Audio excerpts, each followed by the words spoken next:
ñoo liberté de circuler dafa am un coût mooy yow bu fekkee da nga xeex ci liberté yooyu. ba mu taxaw ba tey jii nga egsi au pouvoir. nangulal tamit ñi nga xamante ne tey jii ñoo féete ci kujje gi. ñu mën a tey jii exercer ces libertés là lu boobaa sa ndam lay doon. parce que yow da ngaa xeex ba ñëw. tegu ci pouvoir bi xeex pour liberté yooyu taxaw tey jii bu liberté yooyu demee ba taxaw nga agsi au pouvoir mayal ñi nga xamante ni ñoo nekk ci kujje gi ak ñi nga xamante ni sax société civile lañ wala ay activistes lañ et cetera. ñu exercer ces mêmes libertés là day tax nga nekk en adéquation. ak principe yi nga xamante ni démb moom nga doon xeex. oui moom nga doon xeex voilà mais ki nga xamante ni moom mooy président Diomaye Diakhar Faye gis nañu également mi ngi continuer di dérouler surtout aspect bi nga xam moo war a laaj wàllu économie def na ci ay tournée également am na ay inauguration xëy na yu ñu jot ni xëy na Ousmane Sonko am na si benn zone bu mu war a dem foofu ci Malicounda pour inaugurer benn usine bu nekk foofu nan nga gisee en tout cas ñoom ñaar léeg-léeg kii dafay xaw a jaar nii kii xaw a jaar nii léeg-léeg tu te dis que est-ce que ñoom ñaar ñoo bokk si yoon bi ñuy doxee en fait. Bon, sur le plan administratif, la gestion de l'État, la gestion de la République, je pense que ñoom ñaar mënuñu wuute ci li nga xamante ni moom la ñuy doxalee foog ñu am gis-gis yoo xamante ni benn côté la ñuy xoolee ñoom ñaar parce que président de la République bi mooy définir politique bi après premier ministre bi mooy doxal politique bi nga xamante ni président de la République définir na ko maintenant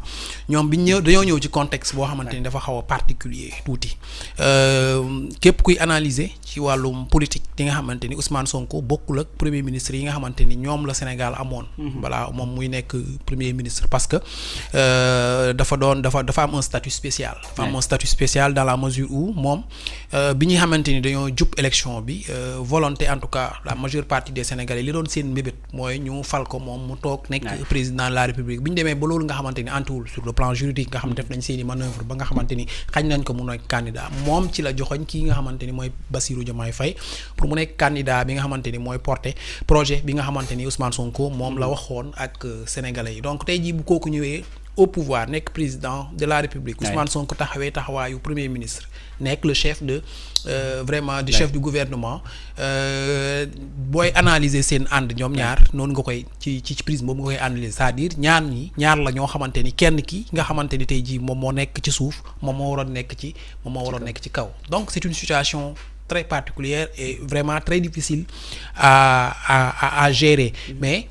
ñoom ñaar pour man ni ñu àndee woon moo waroon a gën a yombal tey jii gestion boobu nga xamante ni moom la ñuy gérer diggante boobu nga xamante ni c'est pas évident parce qu'il s'agit d'un pouvoir mosoo ko exercer. pour Bassirou Diomaye Faye nii pour Ousmane Sonko kenn mosu ci exercer ndombo tànk yi nga xamante ni teg nañ ko ni muy premier ministre muy président de la République rawatina président de la République tey jii boo ñëwee taxaw ba ñu ràng la grade yi nga xamante ni tey jii moom nga amee nga war a jiite chaque lundi wala chaque mardi conseil national de sécurité et cetera mu am yu bëri yoo xamante ni tey jii da nga koy doxal. sans pour autant tey jii Ousmane Sonko nekk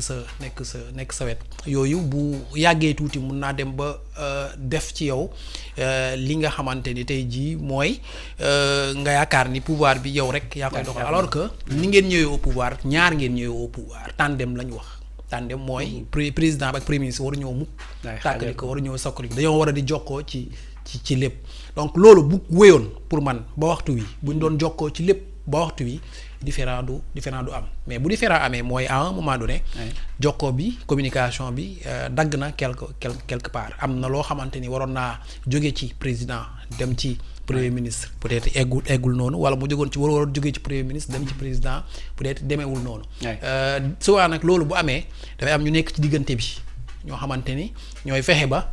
même communication yi bu fekkee dafay jóge ci kaw di wàcc ci suuf ñu fexe ba am luñ ci téye am luñ ci lijjanti am luñ ci fas am luñ ci bàyyi mu jàll wala sax ñu téye lépp bañ a bàyyi dara mu jàll loolu mooy indi léeg-léeg ñu dem ba ci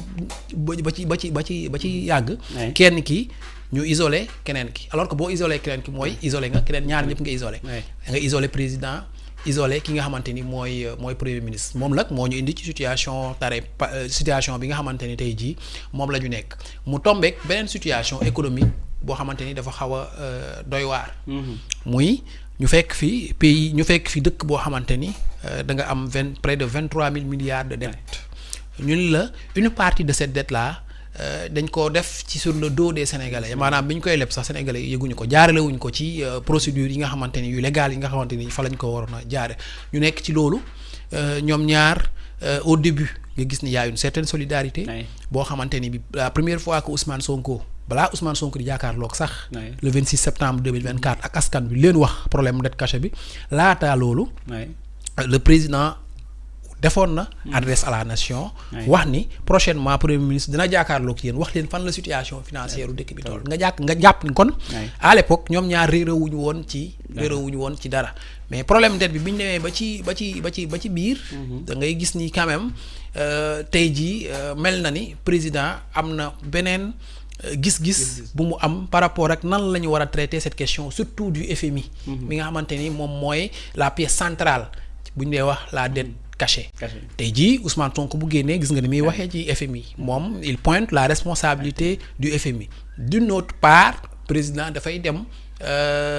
engager tous ces ministres dont le ministre des Finances pour am un nouveau programme avec le FMI dem na États-Unis fii wax ak directeur général adjoint FMI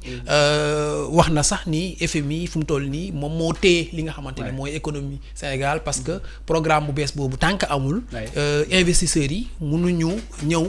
investir Sénégal parce que tout simplement signature Sénégal fu mu toll nii FMI moom moo ko téye nga gis ni ñoom ñaar am na lu ñu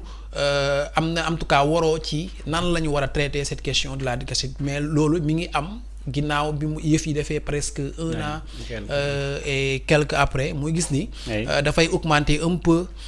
ci li nga xamante ni mooy seen différent ñoom ñaar différent bi nag gën na leer keroog le 8 novembre je pense bi Ousmane Sonko jàkkaarloo avec ses militants devant le parking du stade Léopold Sédar Senghor tam waxoon leen carrément problème yi nga xamante ni jànkonte nañ ko ci marche état bi aussi que mu joxe woon fa ay recommandations jëmale ko ci président de la République pour ñu séparer wu de Aminata Touré ak de Abdourahmane Diouf que ñoom ñaar mënatuñu ànd di liggéey et que le 3 jours après président décidé jël Aminata Touré def ko li nga xamante ni mooy superviseur u la coalition Diomaye président mu doon un différent boo xamante ni manifeste kenn mënatu ko weddi boobaak léegi nag dafa mel ni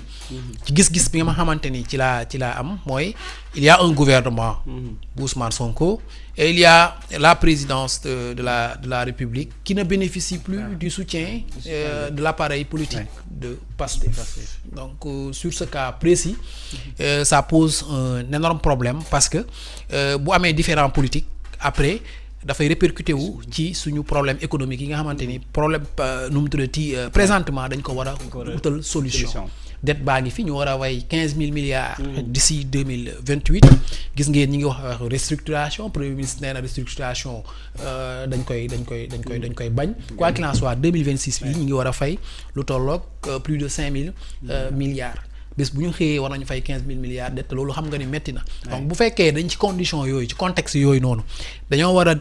lijjantiwaat benn différent politique bu am entre le président et le premier ministre dafay metti ci kaw askan bi parce que après le chef du gouvernement bi moom à chaque fois bu taxawee dafay laaj le soutien des populations sénégalaises un sacrifice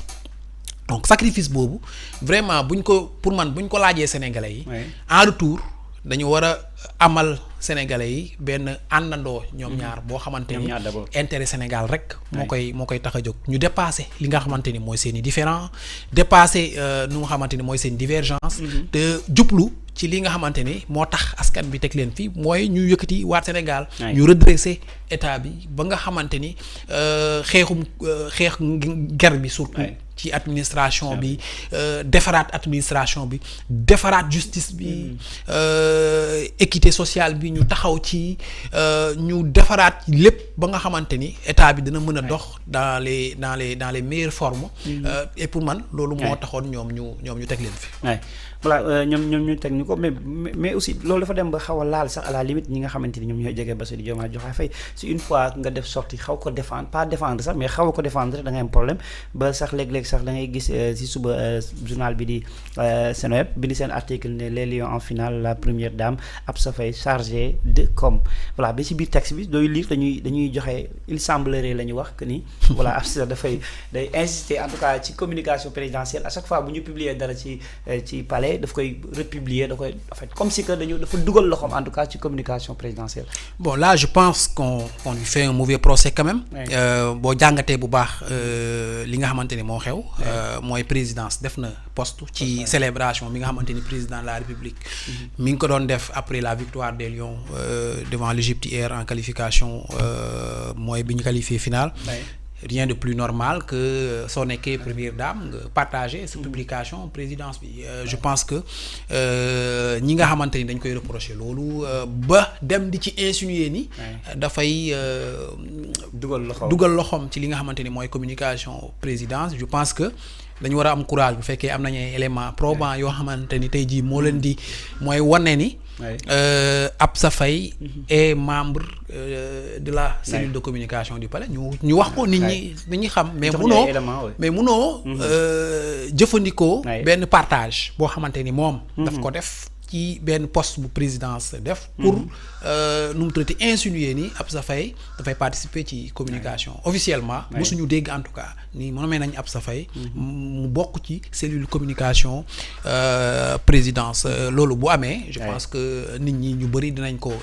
ko xam mais munoo sukkandiku quand même ci partage yi nga xamante ni c'est tout à fait normal en tant que première dame mu def ko moi je vois rien